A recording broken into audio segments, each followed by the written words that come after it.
Meu pai sempre foi uma pessoa diferenciada.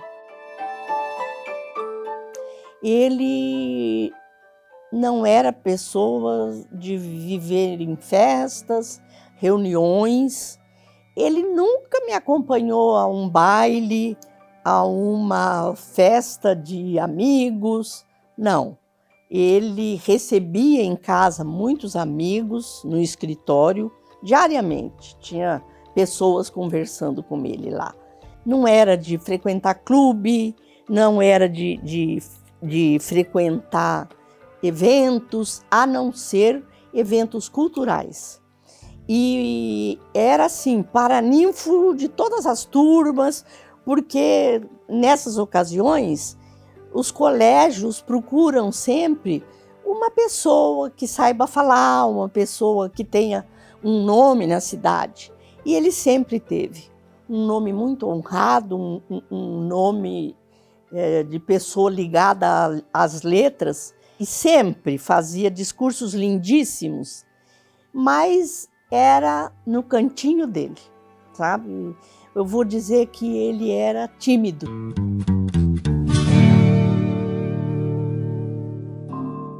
A moça vestiu a sua melhor roupa, colocou um véu, pegou um buquê de flor. Era domingo e ela ia para a missa. Foi andando, andando. Quando chegou pertinho daquela igreja, ela sentiu uma mão fria, mão gelada. E aquela voz dizendo: moça, me dê uma flor. Eu quero enfeitar a minha sepultura na noite de Natal. A moça ficou com tanto medo que saiu correndo. A porta da igreja estava aberta e ela entrou e acabou caindo desmaiada. O padre, que conhecia todo mundo, viu aquela moça e sabia onde ela morava. Levou então para casa. Quando a moça ficou boa, ela contou a história para os seus vizinhos. Mas teve um que... Essa aí? Essa aí tá ouvindo coisa porque ela tá grávida. E vamos ver, daqui 9 meses vai nascer quem tava pedindo flor. Ah, ela tá desse jeito? É porque acontece isso, né? Fica velha, não casa, fica ouvindo vozes. Olha, o que eu posso dizer é que essa aí tá inventando. Ela já inventa coisa há tanto tempo, né? Por que não vai inventar alguma coisinha agora? Mas o seu Pedro, que era um negro muito sábio, que morava ao lado da casa dela, chegou para a moça e disse: moça, se a alma pede uma pinga, a gente vai lá e joga um pouquinho de pinga para a alma, não joga? Se a alma pede missa, a gente pede para o padre rezar a missa para a alma, não pede? Se a alma pede uma reza, a gente reza para a alma. Se ela pede um Pai Nosso, a gente faz um Pai Nosso para a alma, não faz, moça? Moça, se a alma te pedir uma flor, vai no cemitério e leva a flor para a alma. No outro dia, a moça colocou de novo a sua melhor roupa, colocou o véu, pegou um buquê de flor e foi para o cemitério. Chegando lá, ela entrou, ela viu aquela primeira sepultura, a sepultura mais feia que tinha ali. Capim nascendo, barata saindo, aranha fazendo a sua casa. A moça então parou bem em frente. Foi neste momento que ela sentiu de novo aquela mão fria, aquela mão gelada no ombro e aquela voz dizendo: moça, me dê uma flor. quero enfeitar a minha sepultura na noite de Natal. A moça então ficou com medo e acabou caindo em cima da sepultura. A única pessoa que viu a cena foi o coveiro. Ele estava sentado lá longe e ele contou a seguinte história. Era uma mulher negra, com o rosto queimado, marcas de queimado pelos braços, as pernas queimadas. E a mulher negra que encostou nessa moça para pedir a flor. Seu Pedro, que era um senhor muito sábio, disse a seguinte história. Essa mulher negra, na verdade, é a mãe de criação dessa moça. Quando essa moça ela era pequena, uma criança, na noite de Natal, essa mulher negra colocou um tacho de água para poder ficar quente, para dar banho nessa menina, porque era noite de Natal. E as duas iam até o campo recolher flor para enfeitar a imagem de Nossa Senhora que ela tinha em casa. Enquanto o tacho esquentava naquele fogão de lenha, a menina foi passando perto, acabou encostando no tacho. E o tacho ia virar e ia acabar queimando toda aquela menina. A mãe de criação entrou no meio para poder salvá-la. E a água tão quente que acabou caindo no corpo dela. E ela então morreu queimada. Por isso, se você sentir uma mão encostando no teu ombro e falando para você, me dê uma flor, que eu quero enfeitar a minha sepultura na noite de Natal, faça. Leva uma flor para a alma. Leva uma flor para a alma.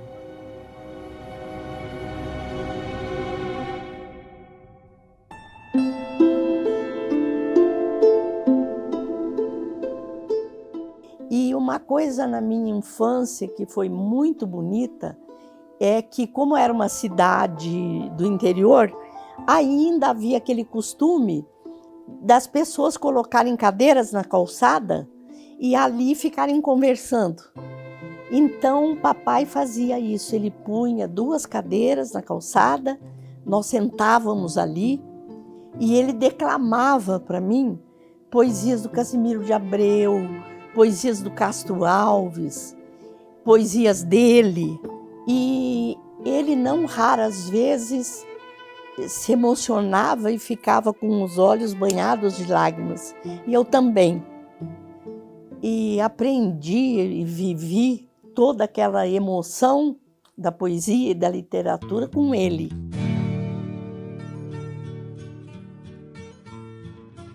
Para dizer a verdade, eu nunca soube o seu nome ao certo. Era para todos tão somente em Achaló. O que eu sei é que ela morou em terras paraguaias com seus pais e que trabalhava nos campos de erva mate. Aliás, fazia de tudo na ranchada. Trabalho a seu cargo, por mais trabalhoso que fosse, era trabalho concluído. Isso porque tinha um físico frágil, quieta, mas era para todos adorada. O seu pai morreu picado por uma jararaca. E depois veio a morte da mãe por febre braba. E o último pedido que fez para a filha foi para que cuidasse do seu irmãozinho. Ela sabia que muitas famílias estavam vindo trabalhar nos campos de erva mate em Mato Grosso. Então ela veio. Acreditava em Deus e na sua coragem. Jamais pensar em fracassar. Arrumou emprego de cozinheira. Ela e o seu irmão sofreram nos campos de ervais. Tinha a missão de socorrer o irmão de tudo quanto é coisa, de tudo quanto é doença. Tinha nas mãos a bênção da Virgem de los Milagros e foi se tornando conhecida. A sua fama de curandeira varou as fronteiras. tinha um brilho estranho no olhar. Nhaxaló tinha uma missão para cumprir. E ficou ali, entre o rio Amambá e o rio Paraná, sempre se dedicando aos que precisavam, rezando, curando. E ela atendeu de montão. Sempre estava ali. Enfaixava pernas e braços, rasgava tumores, levantava espinhela caída, fazia partes mortas do corpo levantar, dava visão para quem precisava, levantava paralíticos. Nhaxaló era uma mulher excepcional, predestinada, mulher guarani de têmpera de ferro. E essa é uma homenagem a Nhaxaló. E quem sabe um dia, quando tivermos dinheiro, vamos fazer uma estátua aos pés de uma frondosa erva mate. Isso não é difícil, porque para a Virgem de los Milagros, nada é impossível. Chá feito, com a qual a mulher lava as partes pudentas, se for ingerido por homem que é fraco para casamento, é matrimônio na certa. E com festança da grande. Se você está com o intestino preso, deita e pede para alguém colocar uma cruz, feita de cipó. Solta tudo que estava entupido, tem que sair correndo. Em noite de lua cheia, se olhar a sombra refletida nas águas de um lago, você vira lobisomem.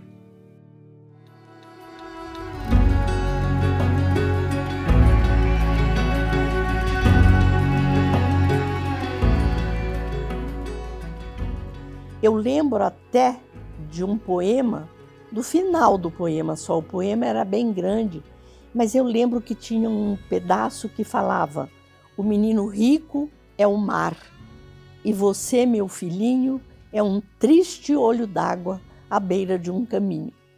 E aquilo sempre me tocou muito. Esse poema não era dele, era um dos poemas que ele declamava para mim.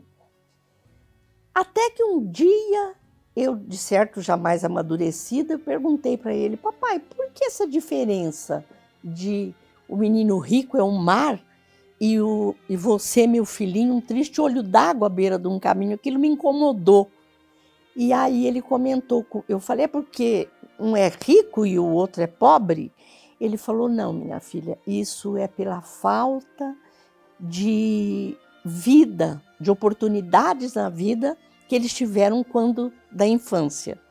O menino rico é o mar porque sempre pôde ser forte, sempre pôde ter todo mundo namorando-o e todo mundo proporcionando ao mar limpeza, cuidados em relação ao meio ambiente, né? E o menino pobre não, era um olho d'água à beira do caminho que ninguém olhava, que ninguém cuidava.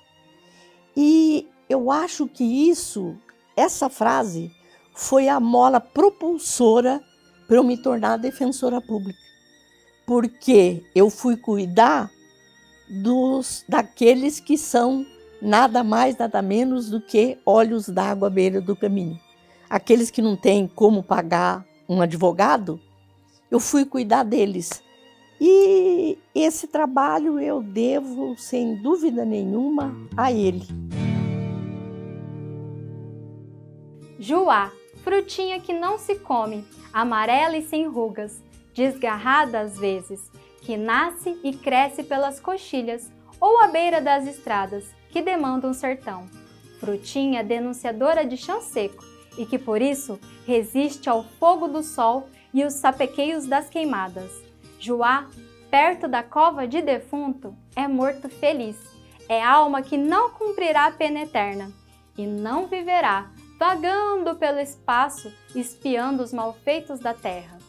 Se, porém, brota ao lado de um cupim, bem rente à entrada da manga da estância, o dono do chão carregará para o resto da vida o urucubaca às costas. Caminhará como caranguejo, tateará pelos escuros e o seu fogão será sempre um rebotalho de maldição.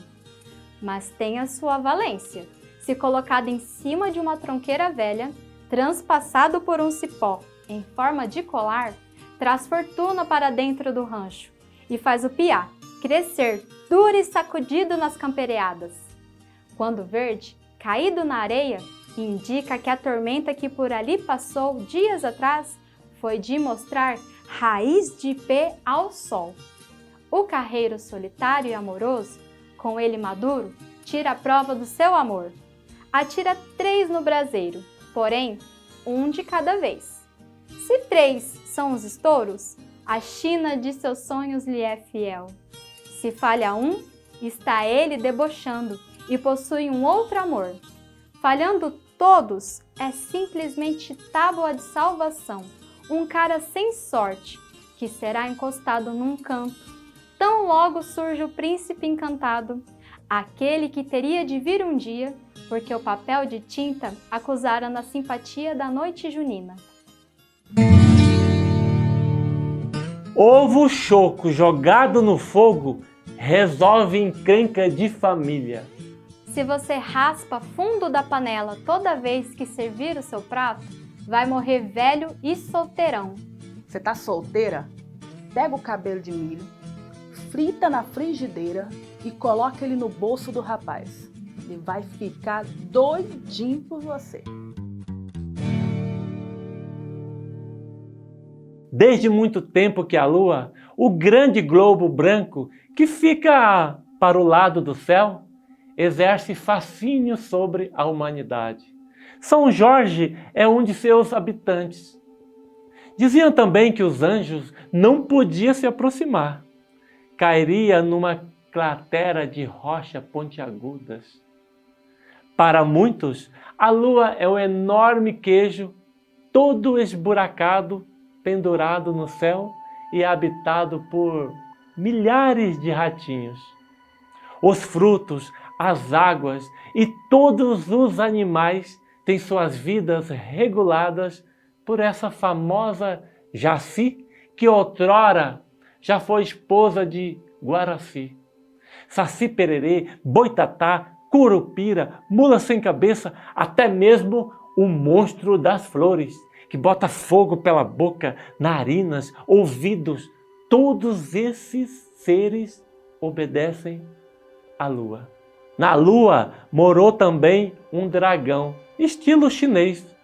E quando tinha fome, comia um pedaço da habitação. Mas a Lua não ficava defeituosa. A parte devorada crescia rapidamente. Os egípcios, um carneiro já habitou a Lua. Tantos outros seres já fez morada na Lua, como, por exemplo, os arqueiros, que ficavam 10 vezes o tamanho de um elefante. A Lua já foi uma deusa de cabelo brancos, trançados, trazia a felicidade. A madrinha que canta em tom de hino maternal para adormecer as crianças.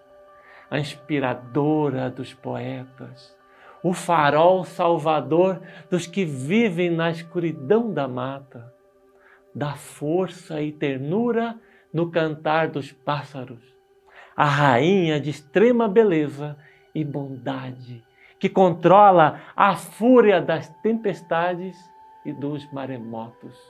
O seu encanto fez com que a humanidade tivesse vontade de chegar até a ti, até mesmo nas asas de um grande pássaro. O homem insaciável coloca os pés na musa milenária inspiradora dos poetas. Faz parte da riqueza do folclore nacional. Lua que apresenta na escuridão é vento forte se aproximando. Lua pálida é sinal de chuva. Lua clara é geada na certa. Homens que carrega maldição em noite de lua cheia vira lobisomem. Se na noite de lua cheia você passar em algum lugar que tem cruz, as almas penadas vão te acompanhar. Se o ser fica distraído, pensando na morte da bezerra, ele está no mundo da lua. Sapo adora a lua cheia, fazem verdadeiras cantorias. Lua nova é bom para pedir em casamento, sinal de alegria. Na fronteira Brasil e Paraguai, falam que ninguém jamais conseguirá mudar a trajetória da lua. Nasceu predestinada a cobrir a terra com seu manto de raios de prata, para amaciar os corações. Ó lua fronteiriça, quando eu entregar a alma ao Criador, desejo os seus fiapos brancos, beije a minha sepultura fria, como derradeira homenagem a esse poeta chucro, crioulo e prosador, que teve em você a grande e soberba inspiradora. De todas as histórias que falam sobre a lua, a que eu mais gosto é a que fala sobre Inayá. Inayá é uma jovem menina indígena que mora numa aldeia. E lá havia um contador de histórias. E todas as noites ele contava uma de suas lendas. E nessa noite ele contou então sobre a história da lua. E ele disse: a lua é um grande guerreiro. Um guerreiro que aparece todas as noites e escolhe quem ele vai levar para o céu e tornar uma de suas estrelas. Inayá achou aquela história fantástica e todas as noites ela ficava olhando para o céu procurando a lua. E certa noite ela estava no lago banhando, tomando banho, quando ela viu aquela lua enorme, grande. Ela estava em cima do morro. Inayá então saiu correndo, subiu no morro, percebeu que a lua estava mais próxima, mas a lua estava banhando lá dentro do outro lago. Ela então saiu correndo, chegou perto do lago e pulou na água, pensando que ali estava a lua. Mas não era. Era apenas o seu reflexo. Inayá acabou morrendo. A lua que é um grande guerreiro, transformou Inayá na mais bela planta das águas brasileiras. A transformou na Vitória Régia. E a Vitória Régia tem um segredo, que ela só abre à noite. Sabe para quê? Para olhar e namorar a lua.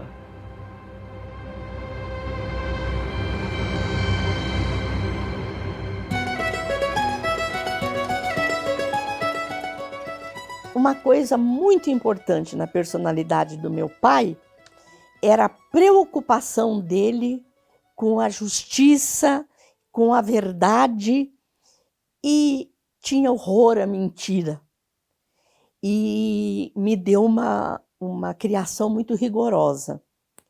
Eu lembro de uma passagem que ele, pela retidão de princípios, nunca admitiu a que houvesse baralho em casa. Eu só ganhava livros dele. Eu tinha uma estante que hoje fica nessa saleta aqui, uma estante que eu me lembro, acho que desde 8 anos, eu tinha e dada por ele, e eu ficava às voltas com os meus livros.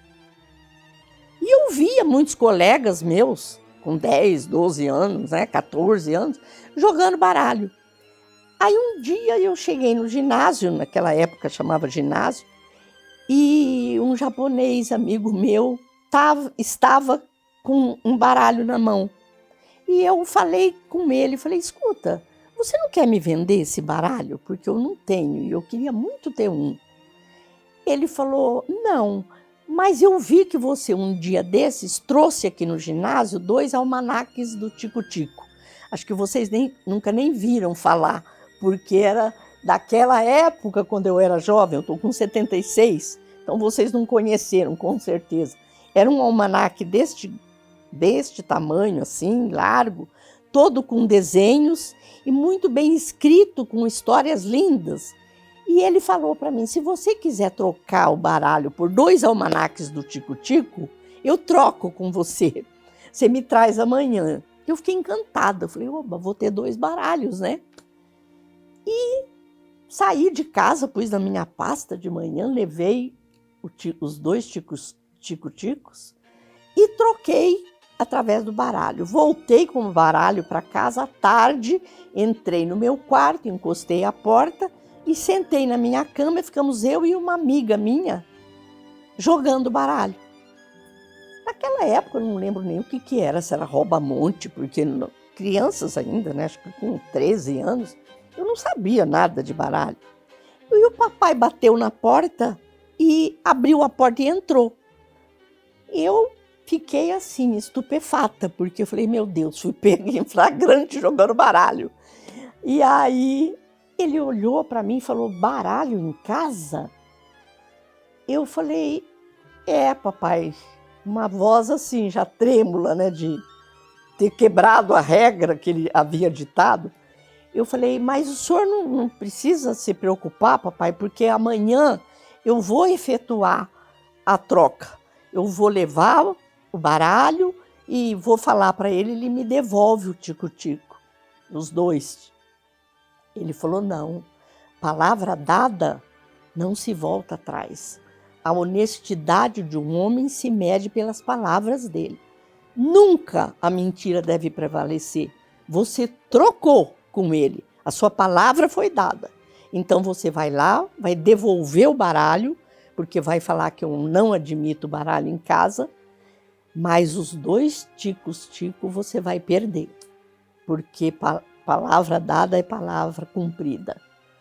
Então eu lembro que eu fiquei assim, pesarosa, porque perdi o baralho e perdi os livros, os meus livros que eu tanto adorava, que era da minha coleção.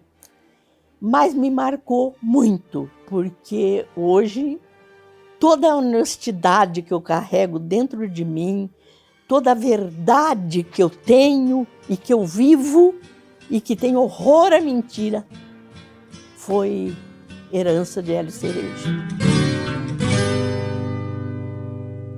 Essa região era toda plantação de erva mate.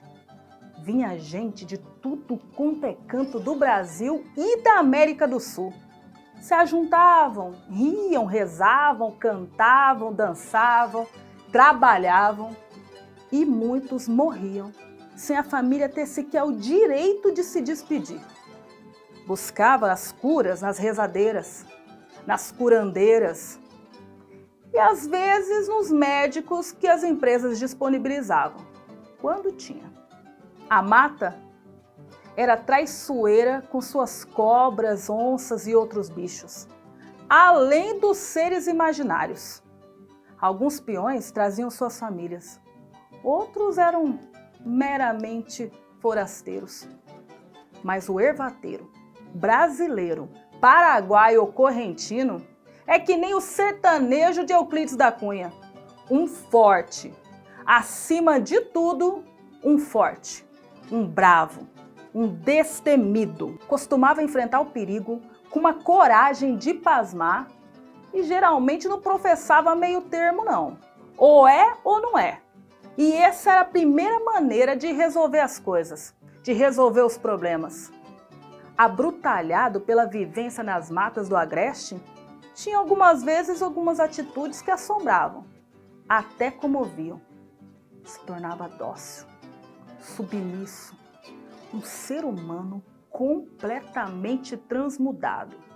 Pelos gestos, pelo olhar, pelos traços fisionômicos, pela bravura da voz. Mas se o momento era para briga, brigava, peleia, e peleia feia. Rolava no garrão, mas não se acovardava não. E o via às vezes meio desajeitadão, ninando seus filhos nos braços hercúleos, acalento do seu coração, sangue do seu sangue, razão de sua existência. Os dramas nos ervais alucinava. absorvia quem chegava por ali para trabalhar. Vivia no mais recôncavo da Mata Bruta, feliz, sonhador, sem pensar no amanhã, no futuro ou o que há de vir depois.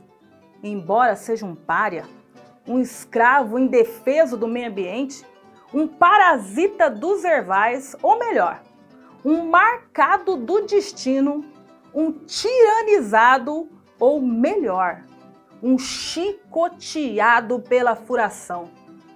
Mas não se abalava diante das súplicas, não. Porque foi ontem, é hoje e será amanhã. Nas páginas dramáticas da história da industrialização da erva mate, o ervateiro, um herói anônimo. Foi escravo e foi Marte. E foi inegavelmente um gigante e um bravo. Morreu fulminado pelas balas traiçoeiras dos comitiveiros, sepultado muitas vezes no deserto. Mas deu o seu suor e o seu sangue para desbravar e povoar toda essa imensa região do sul de Mato Grosso.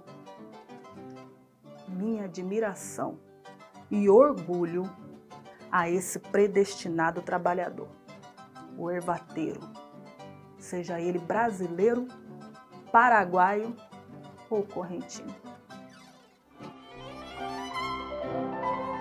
Meu pai na erva mate, trabalhando ali com o pessoal da erva mate, naquelas ranchadas que eles chamavam, sentado ao chão, comendo com o prato na mão, que ele era um homem essencialmente simples. Papai foi a simplicidade em pessoa, meio tímido, acanhado. Então eu vi bem que foi a infância, a juventude que ele teve, foi ali, realmente nas ranchadas ervateiras. Então ali ele tinha cadernos onde ele anotava vários dados, e foram esses cadernos que deram origem a quase toda a obra dele. Infelizmente, esses cadernos nós não achamos. E tudo que era dele, que nós não podíamos trazer para cá, porque é muito grande, a estante dele era quase que do tamanho da largura dessa sala, no escritório dele. Então, nem eu, nem minha irmã tínhamos espaço para colocar nas nossas casas a estante. A escrivaninha dele muito grande. Então, e muitos enfeites relativos à erva mate, relativos à vida do Mato Grosso do Sul, ou do Mato Grosso antes da divisão, né? No tempo dele, nós doamos tudo para o Instituto Histórico Geográfico. Então, lá tem a Sala Hélio Cerejo, que é uma sala que contém tudo aquilo que era dele. No entardecer, uma imensa tristeza se apodera dessa ave esquisita, e o jaburu, dormindo profundamente, nem sequer agita o longo pescoço, parecendo então um animal empalhado de museu. Nas grandes noites de cheias, move as poderosas asas e caminha de um lado para o outro, lento e meditativo, como a montar guarda naquela lagoa que é desde há muito tempo o seu pouso, a sua morada. Ter um jaburu perto de casa significa alegria. Homens dos ervais tratam bem essa ave esquisita, tristonha, porque em outras eras, a Yari, protetora dos ervais, confiou a essa ave a missão, dando-lhe fortes pernas para defender e destruir os répteis venenosos, escorpiões, aranhas, lacraias, que tanto mal fazem aos sertanejos. Na hora crepuscular, o vôo do jaburu nos faz lembrar velhas imagens de contos de fadas. Quem viajar pelos sertões do Pantanal há de encontrar à margem dos rios ou à beira das lagoas uma ave cinzenta e escura, pernas grossas, triste e esquisita, que tem constantemente a cabeça voltada para a terra. é o jaburu. Todas as tardes, ali escorado, ele está, numa perna só, tristonho, cabisbaixo. Conseguem imaginar por que o jaburu é triste? Sobre a tristeza mística dessa ave, há a seguinte versão. Mandi, índio guerreiro da tribo Araés, quebrando as regras sagradas da sua religião, deixou-se um dia apaixonar perdidamente por Ituna, a mais formosa mulher da tribo de Morembi.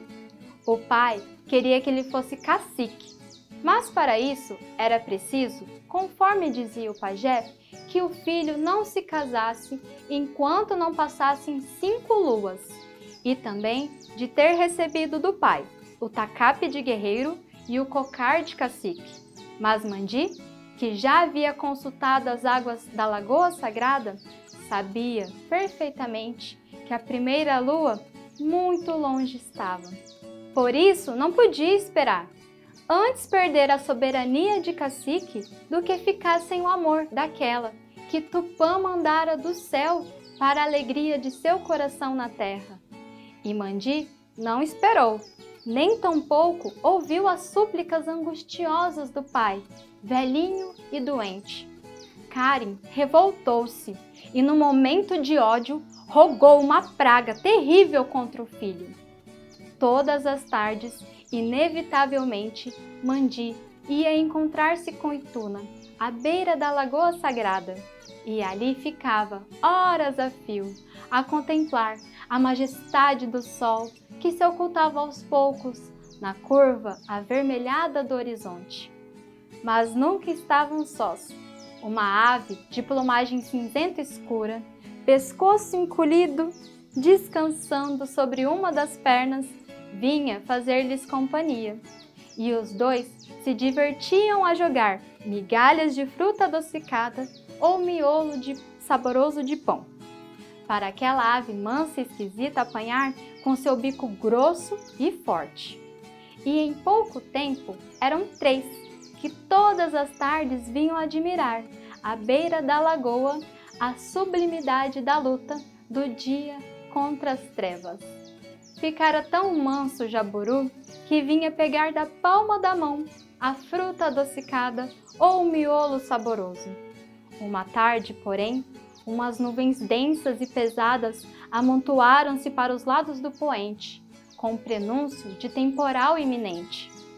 Na tribo dos Araés, um tumulto. Karen, o valente e destemido guerreiro cacique, estava agonizante. As sombras daquela noite sem alvorada começavam a cair lentamente sobre sua cabeça. De quando em quando, pavoroso e medonho, um relâmpago rasgava o céu. O pajé, mãos cruzadas, cabeça caída sobre o queixo, rezava baixinho. Mulheres e crianças imitavam-no. Quando percebeu que era chegada a hora, Karen chamou Mandi e entregou-lhe o tacape de guerreiro e o cocar de cacique. Lá fora, coroando o novo cacique, um grupo de araés dançava ao som de uma música fúnebre. Mandi beijou a fronte bronzeada do pai e retirou-se. Na frente do casebre, mãos em conchas, sem dar atenção aos que saudavam, olhou embaixo e viu, por entre o clarão de um relâmpago, o vulto de Ituna que o esperava. Não pôde conter-se. Atirou para um lado os troféus sagrados que há pouco o pai lhe dera e desceu a encosta em desabalada carreira. Lá estava Ituna, a formosa que Tupã mandara do céu para a alegria do seu coração na terra.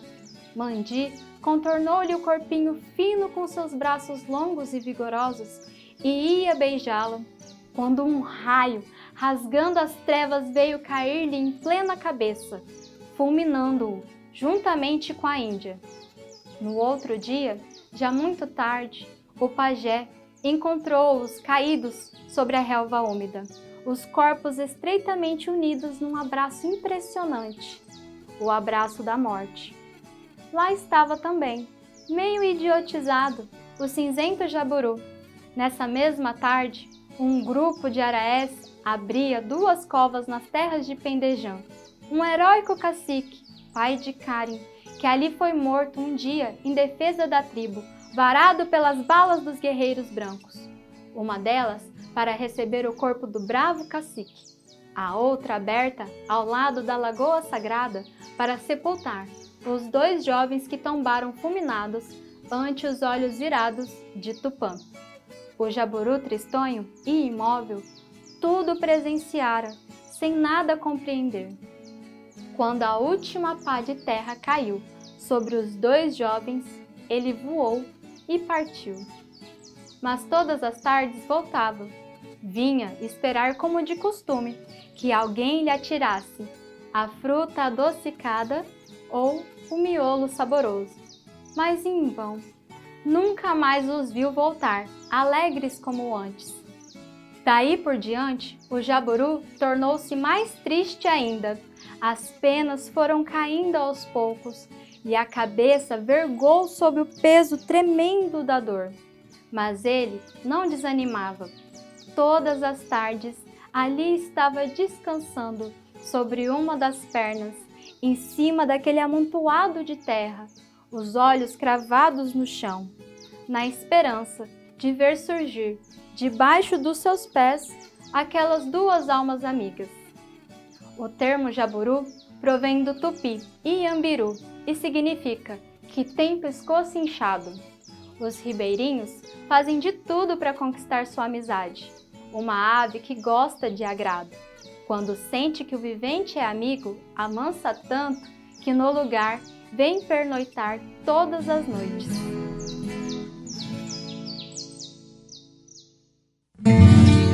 Viúva que quer arrumar marido novo, é só ajoelhar e rezar em cima das chinelas do defunto. Simpatia para perder verruga que tem nos dedos. Quando passar 2 sujeitos montados no mesmo cavalo, é só falar. Lá se vão 2 em cima de um, sendo um bobo e o outro coió. Passe, passe, verruguinha, para a bunda da sua avó. Remédio para curar papo. Junta 12 minhocas, faz um migal bem fino, coloca 2 colheres de mel, passa no pescoço com a mão esquerda durante 20 dias. Acaba o papo.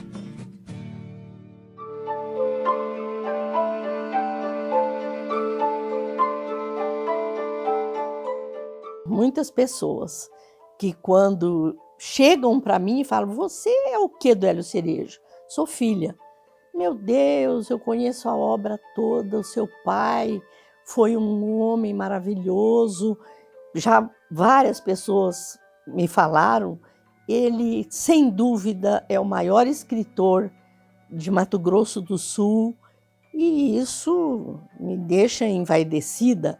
Fez parte da academia aqui, Sul-Mato-Grossense de Letras, da Academia Cuiabana de Letras, e é também participante da Academia Curitibana de Letras. Ele realmente foi um verdadeiro escritor. Ele passou a vida dele escrevendo. Vento que venta no morrer do dia, levantando poeira da estrada e deitando taboa dos brejos, é sinal de tormenta braba que vem se aproximando. Tormenta que vai arrasar tudo, matar bicho do campo, escangalhar ninhos, trancar caminho, redemoinhar água de lagoa e afugentar capivara, até cansá-la na corrida. A ventania pior é a do norte. É vento que Satanás manda, vento de fazer cachorro bater com a bunda no chão. Cachorro tem medo de cair com vendaval, por isso senta às vezes. Anu é que é engraçado, bicho sabido de verdade.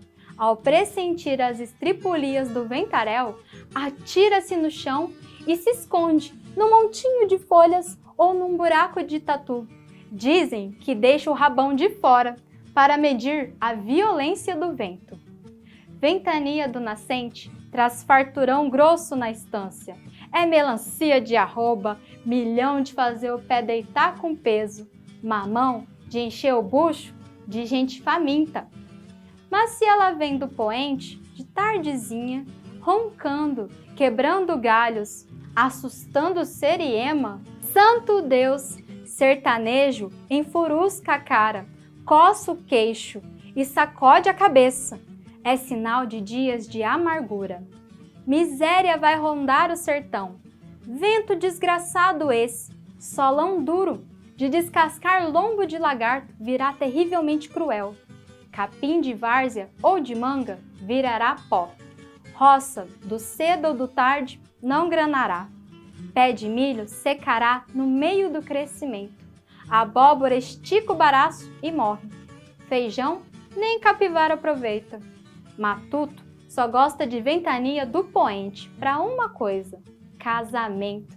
Quem se casa nesse dia será feliz, e o rancho, em pouco tempo, ficará cheio de barrigudinhos. Estanceiro, criador de éguas, odeia de morte ventania que sopra do poente. Égua que vai dar cria, recebendo friagem desse vento, periga perder o filho. Quando não o perde, este nasce com a cadeira mole. Ventania do norte é de meter medo, provoca tempestade de raios e trovões, de abrir o coração da terra, mas não é de mau agouro. A do sul, a mais violenta, bota muita gente embaixo da cama, arranca cobertura de tabuinhas, fura paredes de pau a pique, destroça sapé de beiral, rengueia guaiapeca. Essa ventania, porém, é benfazeja, nunca pressagia futuro amargante. Vento do sul, mesmo enraivecido, enche de alegria o coração do caboclo. É vento de bonança, vento que põe o sertão em festa, traz farturão na certa. O sulão, afirmam muitos, abarrota paióis e tulhas. Se um dia, por 3 vezes, o afilhado mijar no colo do padrinho, sinal de muita sorte, muito dinheiro. Miolo de chifre de boi faz homem velho fazer gracinha ao ponto de fazer desavergonhice. Pra sarar bexiga solta, você que fica mijando sem parar, queima osso e estrume de cavalo e depois joga a cinza no mijado. Olha, sara qualquer cristão. Criança que morre sem ser batizada vira aranha caranguejeira.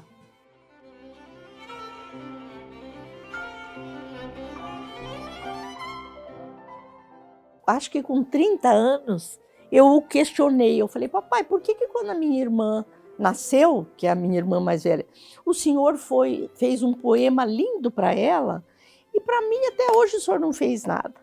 Então ele fez um poema que está ali naquele quadro, que uma prima minha que é artista, ela, infelizmente falecida no começo do ano, ela retratou a minha infância, que era na fazenda do meu avô, nós na árvore, nós no carnaval em Venceslau, num bloco de carnaval, e aí ela escreveu o poema ali no canto.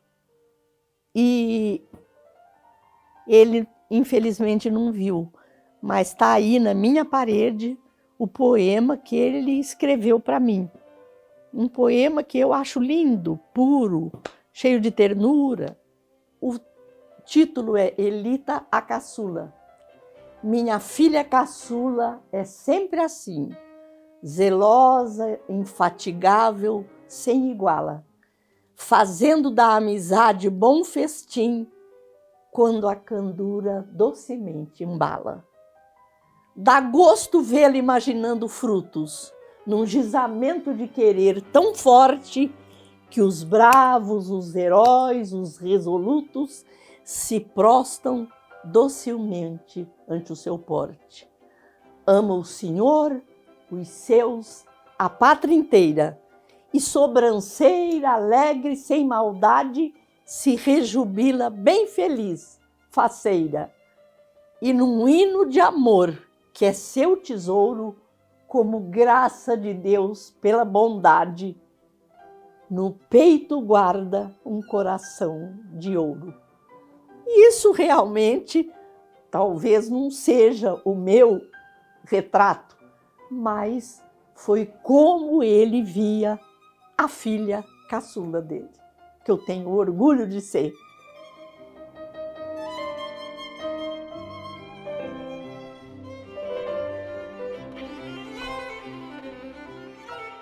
E no final da vida dele, o Campestrini pegou os 60 livros que compõem a obra dele, revisou tudo e diminuiu, condensou a obra toda em 9 volumes. E ficou um trabalho magnífico. O Campestrini era grande amigo dele, se tornou grande amigo meu. E esse trabalho que ele fez foi grandioso. E quando ficou pronta a prova, papai estava no hospital, porque tinha sido operado e já estava no finzinho, eu vou dizer assim.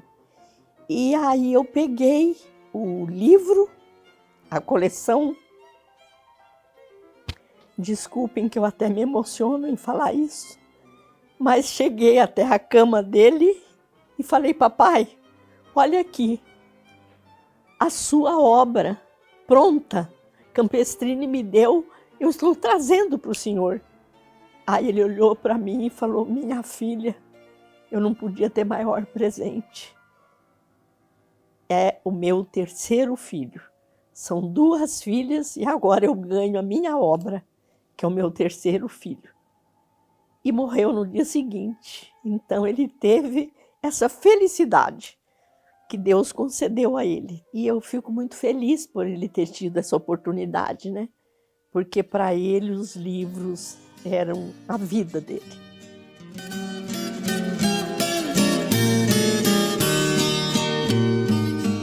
Ele viveu para a literatura, viveu para as letras e morreu feliz, porque viu o trabalho dele realizado.